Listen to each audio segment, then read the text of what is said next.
Yeah, on day one of camp, position battles aren't won or lost. Head coach Arthur Smith says it's all about ramping things up and creating that healthy competition.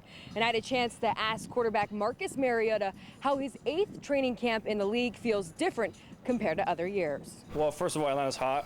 And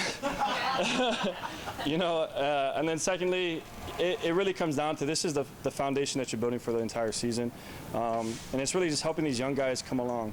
You know, for rookies and even like first-year players that don't have a lot of experience, you got to try to emulate game-type scenarios out on the practice field so that once they get to the game, they feel comfortable. Now, another thing you'll notice in camp, only 2 quarterbacks splitting reps under center with Felipe Franks sprinkled in a little bit. Well, of course, there's a reason for that.